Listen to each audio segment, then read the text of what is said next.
Se você e seus amigos conseguissem sobreviver a um acidente horrendo que ceifa a vida de centenas de pessoas, mas agora tivessem que sobreviver à própria morte que não vai parar até levar a alma de todos eles, você acha que conseguiria sobreviver? Eu acho que não, mas com certeza deixar um like e se inscrever no canal pode aumentar as suas chances. Aqui é o Drake, e nesse vídeo do Derrotando Filmes, iremos acompanhar um grupo de amigos tentando escapar da morte, e eu vou apontar os erros cometidos, o que você não deveria fazer, e te mostrar por que você não sobreviveria aos esquemas da morte em Premonição 4. Esses 4 estão prestes a presenciar um acidente horrível, já que o Nick foi convidado pelo Hunt e a namorada dele, a Janet, para ver uma corrida estilo NASCAR, e por isso o cara decidiu chamar a sua namorada Lori para ir junto. Mas enquanto seus amigos curtiam a corrida, o garoto foi comprar alguns lanches para eles comerem, e quando sentou no banco acabou quebrando um pouco, mas ignorou aquilo para focar na sua namorada, até que um cara vestido de cowboy chamado Jonathan se senta na frente deles, fazendo com que a garota não conseguisse ver a corrida. Mas o cara era super gente fina, e saiu poucos segundos depois quando percebeu que estava atrapalhando a jovem, e conforme a corrida avançava, mais pessoas ficavam empolgadas e se levantavam, e uma delas até atrapalhou o Andy e sua namorada Nadia a assistirem, e acabou levando um esporro. Enquanto isso, o Hunt e o Nick percebem que uma mãe cobriu os ouvidos dos seus filhos com absorventes, por conta do barulho dos carros, e o Nick acha aquilo muito engraçado, até que nota a estrutura do prédio começando a ceder com a movimentação que acontecia das pessoas, e dentro da pista de corrida. E como se não bastasse, uma ventania acaba derrubando o óleo de motor na pista, fazendo um dos carros quase derrapar para fora. Isso deixa a Janet meio assustada, mas o Hunt garante que estavam seguros na arquibancada, por causa das grades de segurança, sem nem perceber que os parafusos dela estavam começando a ceder. Nesse momento, o Nick sente algo estranho se aproximando, como se a própria morte o tocasse, e tenta avisar a sua namorada disso, mas ela parece não entender muito bem o que o rapaz queria dizer. E aí os carros param para o pit stop, mas um dos mecânicos acaba deixando uma chave Phillips presa em um dos carros, e ela se solta durante a corrida, furando o pneu de um dos veículos, e iniciando um acidente gigantesco na pista, pois os outros carros começam a colidir um no outro, tentando frear, e alguns deles explodem, lançando pneus na arquibancada e finalizando várias pessoas. Assustado, o Hunt e o Nick tentam tirar suas namoradas dali, e acabam vendo a Samantha sendo derrubada e pisoteada, pouco antes de ser esmagada por um motor de carro. Porém, os jovens nem tinham tempo para ficar chocados com a quantidade de finalizações que estavam acontecendo, pois tinham que achar uma forma de sair daquele lugar, até que o George, um dos seguranças do local, avisa que tinha uma outra saída que poderiam usar. Nesse momento, um dos estilhaços atinge a arquibancada, partindo o casal ao meio, e os destroços que saem da pista fazem o lugar começar a desmoronar, e um dos pedaços do telhado cai em cima do Hunt e da Janet, finalizando ambos no mesmo instante. Aterrorizado, o Nick tenta tirar sua amada dali antes que o mesmo aconteça com eles, mas infelizmente, um carro explode do lado dos três, ceifando a vida do George e da Lori, e a explosão arremessa o Nick em um vergalhão de ferro, o empalando e fazendo o coitado ir jogar no Vasco.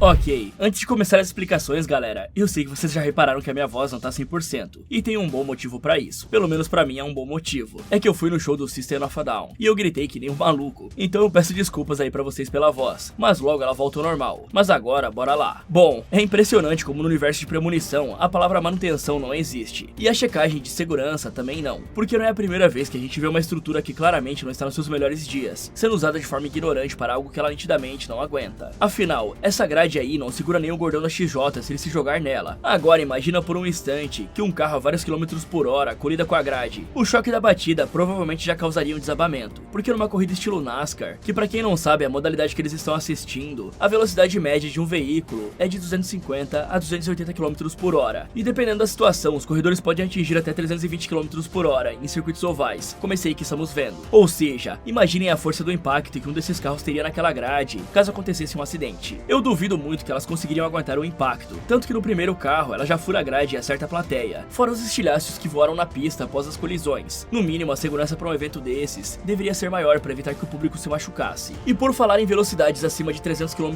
por hora, no mínimo a organização deveria ter parado a corrida para limpar o óleo e evitar acidentes. Pra falar a verdade, eu acho até difícil que ninguém tenha percebido o galão caindo, né pessoal? Tinham 6 pessoas ali na frente, e eu sei que os mecânicos não estavam ali, mas alguém poderia ver o treco caindo e avisar os caras. Mas o que de fato me deixa impressionado é que nenhum dos outros corredores conseguiu frear depois de ver o primeiro carro sofrer um acidente. Eu digo isso porque eles tiveram uma volta quase inteira para parar, e apesar de os freios de carros que competem na NASCAR serem menos potentes do que os de carros de outras modalidades como Fórmula 1, eles ainda assim têm uma frenagem boa para a segurança dos pilotos durante as corridas, e aparentemente nenhum deles pensou em parar para evitar uma colisão. Quanto à estrutura da arquibancada, não tem muito o que fazer, né galera? Fora a grade daquela porcaria, os bancos da arquibancada já estavam mais podres do que aquele móvel de MDF que molhou aí na sua casa, e qualquer coisa que colidisse ali iria causar um desabamento, já que a estrutura estava rachada e com infiltração visível, além da rachadura estar localizada em uma parte estrutural delicada, e só com o movimento da pista já dá pra ver que aquilo ali poderia cair. O correto para evitar isso seria consertar as vigas de concreto para evitar desabamento. Mas como eles não fizeram isso, não tinha nada que o Nick e os seus amigos pudessem fazer além de ir embora. E falando em ir embora, eles não precisavam ter corrido para o mesmo lugar que todos estavam indo, porque geralmente lugares que recebem um grande fluxo de pessoas como aquele tem mais de uma saída de emergência para evitar situações como essa que vimos, onde as pessoas se empurram e pisoteiam tentando fugir. Então tudo que os 4 deveriam fazer era olhar em volta procurando pelas sinalizações de saída, ou pedir ajuda a algum segurança na mesma hora que o tumulto começou. Quando volta a si, o Nick percebe que tinha voltado para antes do acidente acontecer, mas ele percebe que estava completamente perdido, sem saber o que ia fazer da vida, até que ele ouviu falar da UVP, a melhor escola de investimento do Brasil, e decidiu que iria começar a estudar com eles, pois o Nick sabia que a UVP oferece um curso onde eles te ensinam passo a passo, saindo do absoluto zero até se tornar um investidor de verdade, te ajudando a gerar uma renda passiva para garantir um futuro melhor para você e para sua família. E isso tudo em apenas 8 semanas. Ou seja, em 2 meses você já poderá aplicar todo o conhecimento que obteve. E o melhor de tudo, de forma totalmente online, sem sair do conforto da sua casa. E se você está tentando prever o futuro como o Nick e imaginando o que pode dar de errado se você seguir esse caminho, fica tranquilo porque é impossível você sair no prejuízo. Primeiro, porque a UVP oferece uma garantia que nenhuma outra escola fornece, na qual você pode pedir o reembolso do valor total que pagou no curso e receber 100% do valor de volta, mesmo depois de terminar as 8 semanas de aula. E mesmo assim você ainda consegue imprimir o seu certificado. E se você acha que isso é uma mentira, dá uma olhada na página do Reclame Aqui deles. Os caras só têm uma única reclamação de verdade, o resto são só elogios, o que significa que eles cumprem com a palavra deles. Além disso, você não vai estar sozinho, já que o Raul Sena, o investidor Sardinha, um investidor com mais de 10 anos de experiência no mercado, faz lives tirando as dúvidas dos alunos toda semana. E se você ainda precisar de ajuda, pode contar com uma comunidade de mais de 50 mil alunos. E mesmo quando estiver trilhando o seu caminho sozinho, não precisa se preocupar, já que a UVP oferece ferramentas para te ajudar a planejar seus investimentos e o seu futuro financeiro, diminuindo sua perda de capital e aumentando consideravelmente a sua taxa de sucesso. E para completar, quando você se inscreve na UVP, você ainda ganha acesso à conta de investimentos da UVP Capital, que tem benefícios como cashback em renda fixa, acesso a alguns dos melhores ativos na hora de investir, e você ainda pode solicitar o cartão UVP Black, um dos melhores cartões do mercado com cashback na fatura, e acessos a salas VIPs em aeroportos. Então aproveite para começar a estudar antes que o preço aumente por causa dos módulos de investimento avançados, suporte, geopolítica e imposto de renda. O link para o curso está na descrição e no primeiro comentário fixado. E depois de garantir o seu futuro com a UVP, o Nick percebe que agora tinha que garantir o seu presente. Então ele começa a repassar os eventos na sua mente e contar para os seus amigos exatamente o que iria acontecer. E aí o Nick fala do cowboy que iria sentar logo à frente e que a mãe dos garotos colocaria os tampões improvisados nos coitados e até consegue prever o que o Andy vai falar. Então ele percebe que de fato tinha voltado no tempo e ganhando uma segunda chance de salvar os seus amigos. E com certeza ele não iria perder essa chance. E imediatamente o garoto se levanta dizendo que iria acontecer um acidente, deixando todos incomodados. E vendo que ninguém iria acreditar nele, o Nick tenta fugir sozinho, mas o Hunt o empurra para trás por acidente e ele cai em cima do Andy e do Carter, iniciando uma briga. Mas sabendo que tinha um pouco tempo para fugir, o rapaz dá um soco no Andy e corre para o lado de fora, fazendo o Andy, sua namorada e seus amigos irem atrás dele, sendo seguidos pelo George, que era o segurança, e pelo Carter, que deixa sua esposa sozinha para ver o que iria acontecer, sem saber que esse foi o maior erro da sua vida. Do lado de fora, o Nick perde totalmente a cabeça, falando que o segurança deveria tirar todos de lá, pois um acidente ia acontecer em poucos segundos. Mas quando o George pergunta qual acidente, as coisas já começam a explodir e finalizar as pessoas lá dentro. Por isso, o George o impede de entrar, forçando o cara a ver tudo desabando em cima da sua mulher grávida. E sem entender nada do que estava acontecendo, a Nadia começa a gritar com todo mundo, até que um pneu voa do estádio, acertando a sua cabeça e a finalizando instantaneamente. Algumas horas depois, vemos os amigos em um bar tentando beber para esquecer tudo aquilo, mas a Janet fica simplesmente abismada, tentando entender como é que o Nick sabia sobre o acidente. Porém, a Lori percebe que aquilo estava incomodando seu namorado e pede apenas para encerrar o assunto. Nesse momento, eles veem um noticiário sobre o acidente, e o repórter fala que teria um memorial na noite seguinte para as pessoas que faleceram. E aí a Lori diz que os 4 deveriam ir para prestarem as suas homenagens. Só que o Hunt fala que ninguém ali conhecia aquelas pessoas, e que eles morreram só porque não tinham um vidente e nenhuma moeda da sorte como aquela para manter todos vivos. Mas o Nick fala apenas que alguma coisa deu a todos mais uma chance de viver, e por isso deveriam aproveitá-la ao máximo. Então, na noite seguinte, ele e a Lori vão até o memorial prestar as suas homenagens. E quando estavam indo embora, ambos são parados por Edward e Samantha, os pais que colocaram os tampões nos ouvidos dos filhos. E eles agradecem muito, pois só sobreviveram por conta dos avisos do Nick. Em seguida, o George aparece para cumprimentar o casal e também agradece o garoto por ter salvo a sua vida. Mas quando vai perguntar como ele sabia sobre o acidente, o Carter aparece pistola, culpando o segurança por ter finalizado a sua esposa, já que o cara acreditava que poderia ter salvo ela se tivesse conseguido entrar. Só que o George o impediu. E aí ele começa a falar um monte de ofensas racistas e vai embora dizendo que a hora do segurança estava chegando. E mais tarde, naquela mesma noite, o Nick tem um pesadelo envolvendo um gancho, uma ferradura e fogo,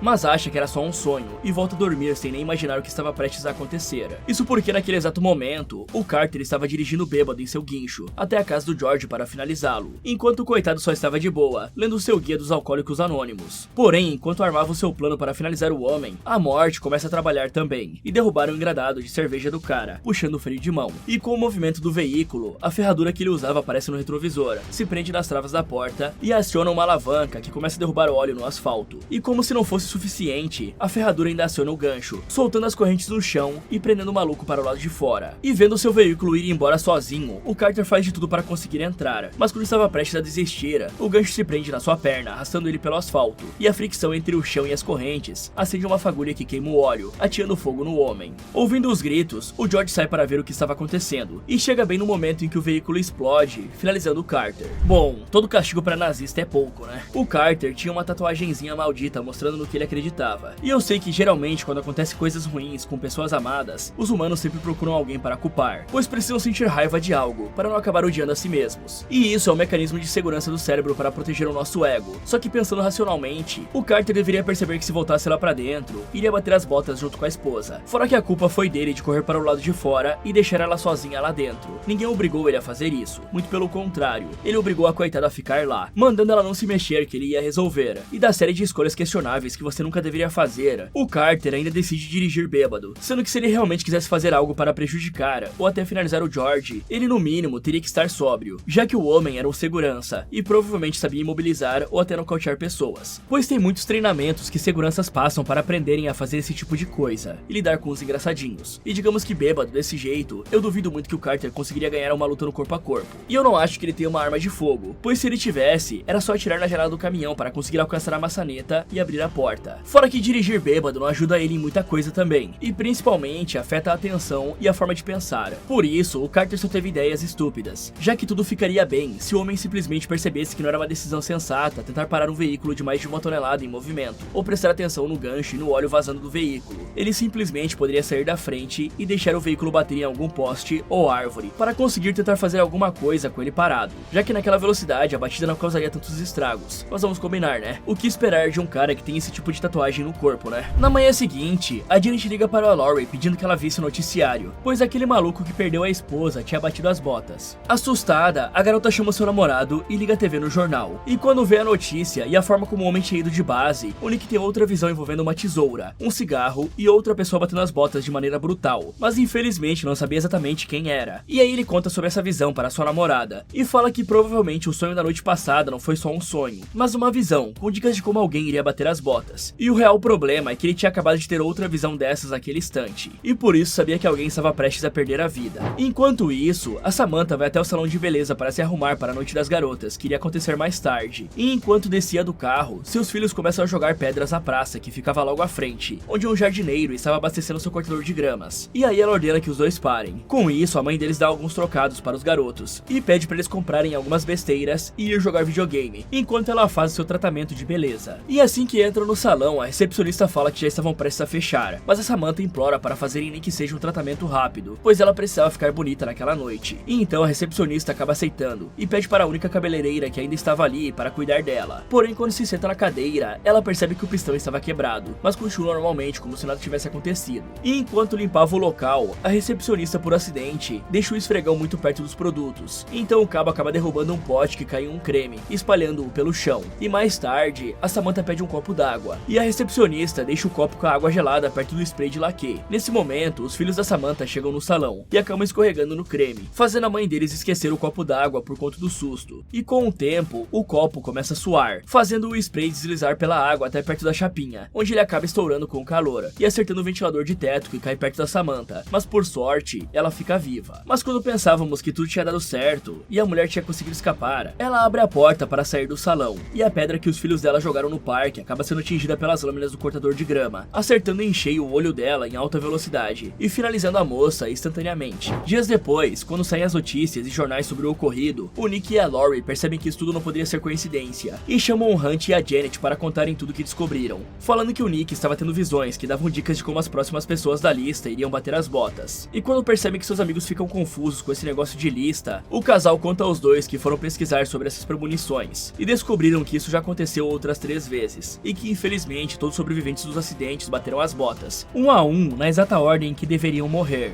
Porém, parece que há formas de quebrar o ciclo, intervindo no momento exato em que o próximo da lista fosse bater as botas, mas que aparentemente isso só faz a morte pular a pessoa e continuar na lista, deixando o sobrevivente por último. Isso deixa a Janet apavorada, e ela começa a chorar pensando que não conseguiria lidar com o fato da sua morte estar se aproximando, mas o Hunt fala que isso tudo era bobagem, e começa a zombar da situação, o que deixa a Janet ainda mais ansiosa, e por causa disso ela decide ir embora para tentar se acalmar, e vendo que tinha feito cagada, o Hunt decide fugir do problema e fala que também iria embora para aproveitar o pouco tempo que ainda tinha de vida, para dar uma relaxada com alguém, e promete que ajudaria a Janet se a encontrasse no caminho, sem nem imaginar que logo eles vão se arrepender de não ter levado essa história a sério. Ok galera, eu tenho que falar pra vocês, todo mundo deveria trabalhar com certas funções pelo menos uma vez na vida, para ter um mínimo de compaixão pelo próximo, principalmente quando se trata de servir pessoas, para aprenderem a não destratar os outros, ou chegar faltando 5 minutos para uma loja fechar, e querer ficar lá dentro mais de 1 hora. Sério pessoal, não façam esse tipo de coisa, a menos que você vai soltar uma gorjeta bem gorda para a pessoa, ou o atendente for receber uma grande comissão. Eu já trabalhei com vendas e perdi as contas de pessoas que chegavam faltando 1 minuto para a loja fechar, ficavam olhando vários produtos, a loja fechava e o bendito não levava nada, falando que só estava dando uma olhadinha. A vontade era trancar o maldito lá na loja até abrir no outro dia, mas a lição que fica é: tenha empatia. Consumir ou comprar algo não te dá o direito de ser um babaca com quem tá te atendendo, sem contar que quando você faz isso, o atendimento dificilmente vai ser bom.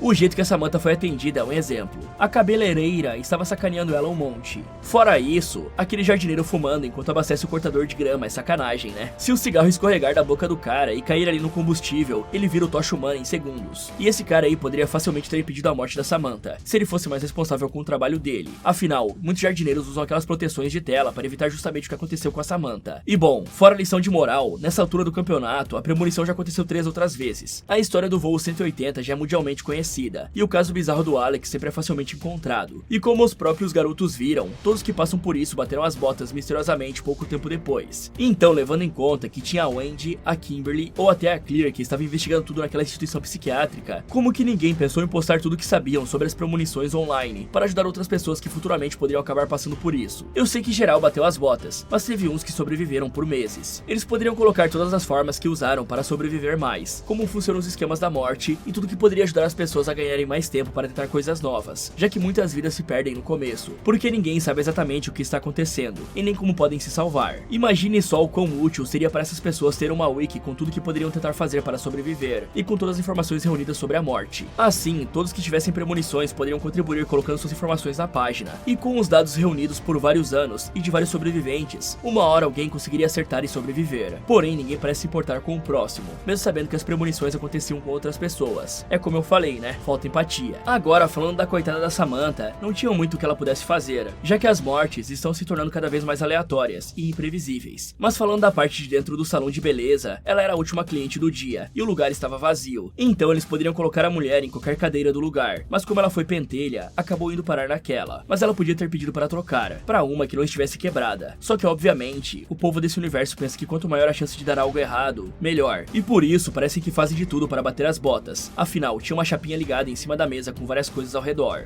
Depois de fracassar em tentar alertar os seus amigos, o Nick se senta para esfriar a cabeça e bolar um plano. Só que ele acaba tendo outra visão, dessa vez de um maçarico, um cabo de aço e algo semelhante a uma bala. Então, quando ele volta a si, o rapaz fala para sua namorada que talvez tivesse uma forma de impedir a próxima morte. Mas para isso, eles precisavam voltar na pista onde tudo começou. Porém, mesmo tendo alguns flashes de memória, o local totalmente destruído não permitia que ele reconstruísse sua premonição com clareza. Mas quando estavam prestes a desistir, o George aparece perguntando o que o casal estava fazendo ali. E quando ouve tudo o que o Nick tinha para dizer, ele fica meio desacreditado. Mas também achava pouco provável que as últimas 3 mortes fossem uma coincidência. Por isso, o segurança resolve ajudar e mostra as gravações das câmeras do dia daquele acidente horrível. E graças a essas filmagens, o Nick consegue se lembrar da ordem, onde o próximo seria o Andy, depois a Janet e o Hunt, e aí a Lori e o George, pois o garoto ainda se lembrava que ele tinha sido o último a bater as botas. Portanto, se impedissem o mecânico de bater as botas, eles podiam acabar com um ciclo e se salvar. E mesmo que não soubessem muita coisa sobre o homem, ainda tinham uma pista de onde ele trabalhava, por conta do seu casaco. Então, na manhã seguinte, os 3 se reúnem e vão até a oficina para falar com o Andy. Porém, a Lori acaba se assustando com o maçarico e esbarra em uma alavanca que rebaixa o carro em que o Andy estava trabalhando. E quando vem um homem, os 3 jovens não perdem tempo e falam que o Andy poderia estar em perigo, pois 3 das pessoas que sobreviveram ao acidente na pista já tinham batido as botas, e ele provavelmente era o próximo. Assustado, o mecânico vai conversar com os 3 do lado de fora da oficina e diz que estava tentando se manter firme depois de ver a Nadia bater as botas na sua sua frente. Com isso, o George diz que entendia, pois alguns anos atrás perdeu a sua esposa e filha em um acidente de carro, porque ele estava dirigindo bêbado. E depois de se recuperar da raiva e da vontade de estar junto delas, ele conseguiu encontrar um propósito, vivendo uma vida digna e sendo uma boa pessoa em nome da sua família. Mas o cara fala que trabalhava com ferramentas perigosas há anos, e que se ele fosse bater as botas na oficina, já era pra ter acontecido. Nesse momento, uma lata que os mecânicos usavam para cuspir, algo que é muito nojento, diga-se passagem, acaba caindo no motor responsável por soltar o cabo de aço que segurava os veículos, liberando um deles que vai em direção ao Andy, e quase o esmaga. Mas o homem consegue sair dessa vivo por muito pouco, e ele fala que provavelmente não era a hora dele, até que o tubo responsável por prender os cabos se solta com o peso do veículo, acertando um cilindro de gás que voa com a pressão, e acerta o mecânico, o empurrando nas grades, e picando o cara em dezenas de pedaços. E depois de se acalmarem e perceberem que realmente a morte estava atrás deles, o George e a Lori forçam o Nick a tentar se lembrar quem batia as botas primeiro, se era a Janet ou o Hunt, mas infelizmente o rapaz não sabe dizer com certeza, já que o desabamento esmagou os dois praticamente ao mesmo tempo. Então ele sugere que o George e a Lori vão atrás da Janet para protegê-la, enquanto ele procura o Hunt. O problema é que no meio do caminho, o jovem tem uma visão que envolve uma moeda e muita água, e sabe que a hora de um deles estava quase chegando. Bom, eu tô quase concluindo que o Nick tem algum tipo de amnésia, ou que ele é extremamente burro, porque vamos lá. Ele acabou de fazer uma pesquisa junto com a sua namorada, e descobriu que já tinham acontecido 3 premonições anteriormente, e nesse momento ele diz com todas as letras que a única forma de impedir a morte que foi testada era alguém intervindo no momento e salvando a pessoa, porém isso só fazia a morte pular aquela vítima e seguir a lista, mudando a ordem da morte, e não impedindo o ciclo. Então eu fico me perguntando o porquê do cara esquecer isso do nada, e começar a pensar que impedir uma das mortes salvaria todo mundo. Isso não faz nem sentido, e aqui o pessoal comete os mesmos erros que eu apontei nos filmes anteriores, que é ir avisar uma das vítimas da morte sem qualquer prova do que estavam falando, e como sempre, a pessoa não leva o assunto a sério, e isso acaba acarretando em outra finalização desnecessária, sendo que para convencer as pessoas, eles deveriam no mínimo ter impresso as notícias das mortes dos envolvidos no acidente da pista, além de mostrar pro cara tudo que encontraram sobre as premonições, pois convencer a pessoa a ficar mais atenta e conseguir tirá-la de perto dos objetos que podem finalizá-la é essencial para que tudo dê certo, e aqui eles nem tentaram, né galera? Ficar atrás da grade conversando com a próxima vítima da morte é tipo dar um pote cheio de fritura para um cardíaco, e falar para ele tomar cuidado para não infartar. E como vocês podem perceber, as mortes estão ficando cada vez mais imprevisíveis e sem sentido. Isso pode ser tanto a morte aprendendo com seus erros do passado e conseguindo eliminar todos usando a aleatoriedade, quanto uma prova que seria impossível prever como ela iria atacar, se você não for a pessoa que tem as premonições. E mesmo que tenha a visão do acontecimento, dificilmente vai conseguir interpretar e acertar com exatidão a forma que a vítima vai ser finalizada, já que às vezes a morte usa a própria presença e tentativa das pessoas de impedir o acidente, para assim iniciá-lo. Como por exemplo, o fato de que o veículo que quase matou o cara só caiu da sustentação porque a Lori esbarrou na alavanca, e o tubo de gás só acertou o Andy porque os caras chamaram ele pro lado de fora, então é muito provável que nada tivesse acontecido se os três não estivessem indo até lá. E então, aqui está rolando aquele famoso mind game, onde a morte antecipa o que eles vão fazer, e eles precisam antecipar a antecipação da morte. É claro que ficou confuso, mas pense nisso como um efeito borboleta da morte. Era só eles tirarem o cara de perto da oficina que ele não iria morrer naquele momento, ou pelo menos evitar de conversar com um cara por uma grade. Dessa forma, eles não iriam conseguir intervir fisicamente para salvar o coitado. Mas enquanto seus amigos estavam preocupados com o Hunt, o cara estava relaxando bastante, se é que vocês me entendem. E depois de terminar a relaxada, no caso, ele terminou e a mina ficou pistola. E aí o cara sai para ouvir as suas mensagens que seu amigo Nick tinha mandado. O problema é que quando o Hunt estava prestes a fazer isso, uma criança atira nele com uma pistola d'água, estragando o celular e deixando o cara muito irritado.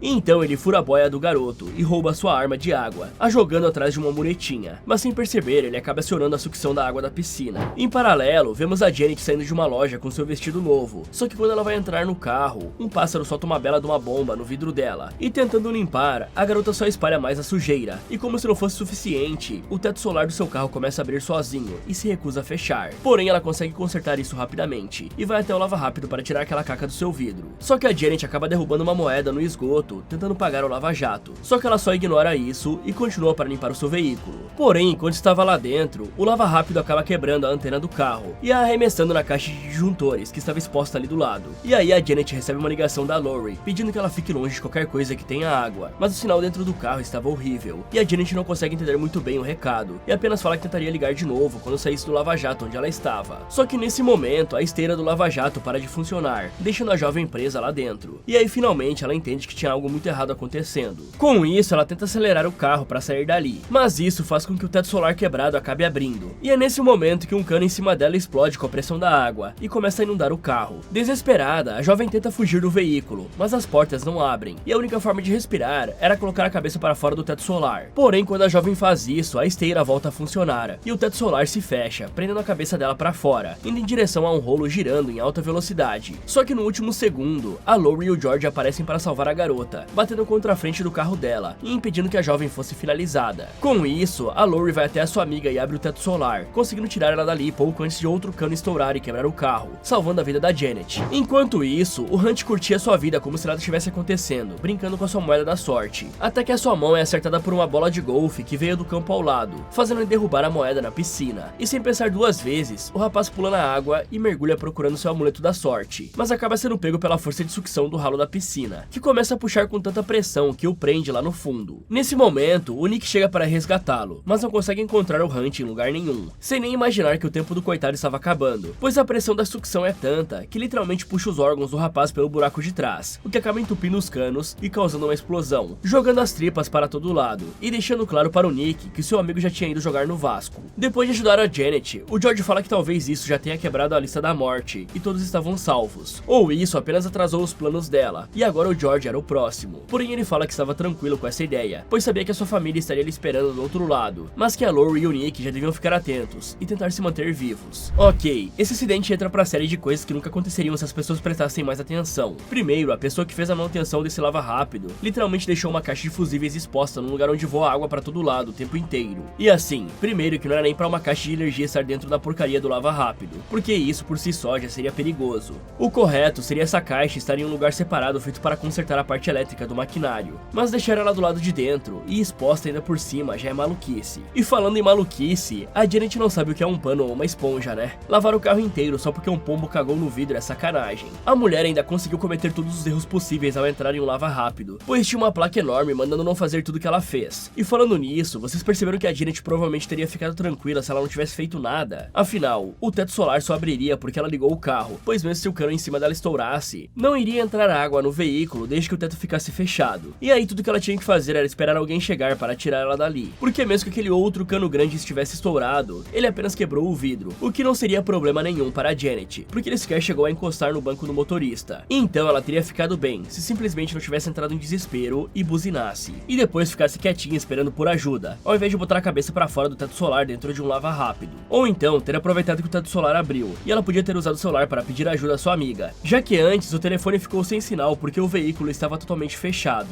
E a jovem até mesmo poderia ter usado o apoio de cabeça do banco para quebrar o vidro da janela para o carro não se encher de água e ela acabar se afogando. Qualquer uma dessas coisas seria melhor que pôr a cabeça para fora em um lugar onde você ficaria preso. Quanto ao Hunt, infelizmente a melhor chance do cara seria não ter chegado tão perto do fundo da piscina, para não ganhar uma sugada do ralo lá onde o sol não bate, porque a partir dali seria impossível qualquer um salvar o cara. E eu digo fisicamente na piscina, porque se o Nick visse o cara se afogando e soubesse onde fica a chave do dreno, o Hunt seria salvo. Mas aí é exigir demais dessa galera, né? Mas falando da sugada, já que a pressão da água era forte o suficiente para literalmente puxar as tripas do cara pra fora, ninguém teria força para tirar ele dali, como eu falei. A única forma seria perceber o idiota lá no fundo e desligar o dreno, mas parece que não tinha nenhum salva-vidas que preste nessa piscina. E é claro que o cara poderia tentar outras coisas, como rasgar o short usando a presilha metálica do relógio dele, mas estando embaixo d'água, provavelmente não daria tempo dele fazer tudo isso, e tirar o short seria impossível, pois a pressão exercida não deixaria que ele puxasse a roupa. Mais tarde, o George vai até a sua casa e prepara um copinho com a marvada, para tentar evitar a quantidade massiva de emoções e pensamentos passando pela sua cabeça. Só que depois do acidente, mesmo no momento perto da sua morte, o cara não consegue mais beber. Em paralelo, vemos a Lori e o Nick em sua casa, cobrindo qualquer objeto cortante ou perigoso para se manterem seguros. E enquanto faziam isso, a Lori fala que ficou assustada com a facilidade com que o George parece ter desistido de lutar pela própria vida, e que estava preocupada, pois depois que o segurança batesse as botas, ela seria a próxima. E a única coisa que ela pede é para seu amado ficar longe quando esse momento chegar, pois a morte poderia usar esse instante para levar a alma do Nick também. Porém, o rapaz garante que nunca deixaria nada de ruim acontecer com a Lori. Nesse momento, um vento forte derruba o café no jornal, e as únicas palavras que ficam secas formam a frase, salvos pela ação. E com isso, o cara acha que salvar a Janet quebrou o ciclo, e por isso o casal corre até a casa do George para avisá-lo. Mas quando chegam lá, eles encontram um maluco prestes a testar se o teto da casa era forte, se é que vocês me entendem, e salvam ele no último segundo. Mas ao invés de ficar grato, o George fica pistola, pois ele fala que tentou bater as botas o dia inteiro. Primeiro ele misturou bebida com um monte de analgésicos, mas acabou vomitando tudo. Em seguida, ele colocou uma mangueira no escapamento e enfiou ela no carro que estava ligado, para ir ver se no céu tem pão, mas o motor simplesmente morreu. E agora eles lhe impediram de testar o telhado, lado. Com isso, o Nick fala que provavelmente não podiam ser mais finalizados. Isso faz os três ficarem muito felizes e aliviados. Então eles passam aquela noite comemorando e falam que agora que tiveram uma segunda chance de viver, iriam aproveitá-la ao máximo e fazer tudo o que sempre sonharam. Então no dia seguinte, a Lori e o Nick compram uma passagem para viajar até Amsterdã. Mas antes de viajar, a Lori decide chamar a sua amiga Janet para saírem juntas e aproveitar a nova vida que ganharam, e conta ao seu namorado que iria ver um filme com ela mais tarde. O problema é que quando o Nick desliga o celular, ele tem outra visão envolvendo água, uma serpente e muito sangue. Com isso, o garoto cai para trás com um choque e derruba o controle da televisão, que acaba ligando o jornal onde estava dando notícia que o Jonathan sobreviveu ao acidente no autódromo. Nesse momento, o Nick reconhece o cara como sendo o cowboy que sentou na frente deles durante a corrida. Então ele liga para o George desesperado, contando que errou a ordem das mortes, e que o próximo não era o George, mas sim o Jonathan, e pede que o segurança encontre ele no hospital para tentar impedir a morte do cara e quebrar de vez o ciclo da morte. Enquanto o Nick e o George corriam até o hospital, vemos um enfermeiro preparando um idoso para entrar em uma banheira e iniciar o seu tratamento, até que alguém chama o enfermeiro para atender outra pessoa, e o cara vai embora esquecendo a torneira ligada, e a água começa a inundar a sala, molhando os equipamentos que estavam mantendo o Jonathan vivo no andar de baixo, e o peso começa a fazer o teto ceder, e como ele estava entubado e mal conseguia gritar por ajuda, o homem é forçado a se arrastar tudo lascado para fora da maca. Infelizmente, quando o Nick e o George chegam, já era tarde demais, pois eles entram no quarto no exato momento em que o teto desaba com a piscina, ceifando a vida do Jonathan. Com isso, o Nick fica meio desesperado para encontrar a Lori, pois a sua amada não estava atendendo, mas o George fala para o Nick se acalmar, já que ele seria o próximo. Porém, precisavam ser rápidos, pois o segurança estava sentindo que algo ruim iria acontecer, e antes que pudesse terminar a frase, o homem é atropelado por uma ambulância, virando patê na estrada, e ao olhar na porta do veículo, o Nick vê a cobra da sua premonição. Bom galera, mesmo se o George realmente quisesse, não dá pra se finalizar antes da sua hora chegar, pois como vimos com o Eugene, a morte te impede de fazer isso, e te protege de tudo até que realmente chegue a sua vez, como se fosse uma birra de criança pra te fazer morrer só quando ela quiser. E como eu disse antes, parece que o Nick e a Lori têm amnésia, já que eles tinham visto há pouco tempo que salvar alguém só muda a ordem da lista e não funciona para encerrar tudo, mas eles literalmente ignoraram isso, até que outra pessoa batesse as botas, e nem acharam estranho que as 3 tentativas do George de ir para a Terra do Pé Junto falharam consecutivamente. Isso devia ao menos chamar a atenção deles, e fazer os 3 perceberem que tinha algo errado. E é incrível como o George mudou de opinião rápido, né galera? O cara estava tentando bater as botas há 3 segundos atrás, e agora já estava vivendo a sua vida feliz, como se nada tivesse acontecido. O que cá entre nós, não faz sentido algum a morte te impedir de bater as botas, já que teoricamente você estaria facilitando o trabalho dela, mas a gente ignora isso porque pelo menos o cara ganhou mais tempo para sobreviver. Pena que, como eu disse, as mortes estão ficando cada vez mais aleatórias, tanto em execução como em tempo entre elas. No primeiro, segundo e terceiro filme, a morte demorava horas, às vezes dias para tentar finalizar outra pessoa, mas aqui parece que ela está com pressa. E esse é praticamente um dos motivos para ser praticamente impossível sobreviver a essa versão da morte. E como a única pessoa que conseguiu durar mais tempo foi a Claire, possivelmente a única forma de sobreviver é fazendo exatamente o que a garota fez, se isolar do mundo em um lugar onde nada perigoso possa te alcançar. Assim a morte não teria como chegar até você, e você poderia viver até que a sua sanidade acabasse por conta do isolamento. E aí que eu te pergunto, você acha que vale a pena viver dessa forma? Enquanto o Nick entrava em pânico, pois sabia que sua namorada seria a próxima, a Janet e a Lori passeavam tranquilamente pelo shopping, comprando tênis novos e conversando. Até que a Janet percebeu que alguns operários estavam movendo algo gigantesco por cima do teto de vidro, e até brincou que alguém poderia morrer se aquilo caísse, deixando a sua amiga totalmente desconfortável. Enquanto isso, os operários trabalhavam duramente em uma das salas ao lado, e quando chega a hora do almoço, um deles deixa o seu óculos em cima de um monte de tábuas de madeira, até que o sol começa a passar pela lente, e aquece a serragem. Mas sem saber disso, as duas vão para a sala de cinema tranquilamente. Nesse momento, o Nick chega no local, e imediatamente começa a ter visões do próximo esquema da morte, que envolvia fogo, pregos e uma gigantesca explosão na sala de cinema. Com isso, o cara não perde tempo, e corre para dentro do shopping na esperança de ainda ter tempo para impedir isso. Enquanto o cara corria pelas salas de cinema procurando sua amada, nós podemos ver que no fundo da sala, onde as duas estavam assistindo ao filme, um vento forte acabou movendo uma lona que liga um ventilador, e sopra um carrinho cheio de combustível, espalhando líquido inflamável por todo lugar, e a fagulha da madeira acaba iniciando um incêndio. Poucos segundos depois, o Nick chega na sala onde a sua namorada estava, e avisa que ainda não tinha acabado, pois o George tinha batido as botas. E eles tentam de todas as formas levar a Janet junto deles, só que a garota se recusa a sair da sala, falando que pra ela essa besteira de morte acabou, e vendo que tinha um pouco tempo, o Nick tira a Lori dali, e poucos segundos depois, acontece uma explosão, que joga vários pregos e uma barra de ferro na teimosa da Janet, e vendo que tudo iria explodir em pouco tempo, o garoto corre com a sua amada pra longe dali, e pouco tempo depois, tudo começa a explodir. Infelizmente, isso abala a estrutura do prédio, fazendo as escadas rolantes se quebrarem, deixando as engrenagens expostas, e nisso o casal acaba ficando encurralado encurralado. Porém, mesmo tentando segurar a sua namorada com todas as suas forças, ela acaba ficando com a perna presa nas engrenagens, que funcionam como um rolo compressor. Mas é nesse momento que o Nick volta a si, bem na hora em que o George ia ser atropelado, e percebe que teve outra premonição. O jovem até tenta salvar o segurança, mas infelizmente não consegue. E sabendo que tinha pouco tempo, o Nick corre até o shopping e vai direto para a sala onde viu o incêndio começar, e chega a tempo de impedir a explosão. Só que sem saber o que fazer, o rapaz tenta acionar o alarme de incêndio, mas percebe que a alavanca ainda não estava conectada. Então ele pega um extintor de incêndio e consegue apagar grande parte do fogo, até o extintor ficar vazio. E na tentativa de acabar com o fogo, o garoto começa a pisotear as chamas, mas isso acaba fazendo uma peça que estava bamba derrubar uma pistola de pregos, e uma das brasas que saíram da chama inicia um pequeno incêndio em uma pilha de madeira ali perto. E quando o Nick vai tentar apagar, a pistola de pregos dispara, prendendo o braço do cara na parede e furando os galões cheios de combustível. Só que isso não faz o garoto desistir, e reunindo forças, ele pega um pedaço de madeira em chamas e o aproxima do sprinkler, que felizmente é acionado, conseguindo apagar o fogo e finalmente salvando todos. Com isso, vamos para 2 semanas no futuro, onde o garoto ainda estava se recuperando dos ferimentos, e ainda estava atento para ter certeza de que a morte tinha desistido de levar ele e seus amigos. E por isso ele até avisa alguns operários que a sustentação dos andaimes estava bamba, e o homem garante que iria arrumar. Em seguida ele vai encontrar a sua namorada e sua amiga no mesmo bar onde foram depois do acidente na pista de carros. Só que do nada, o rapaz começa a sentir que algo estava errado, vendo vários sinais da sua premonição, e ele percebe que tinha sentado até na mesma mesa do início de tudo.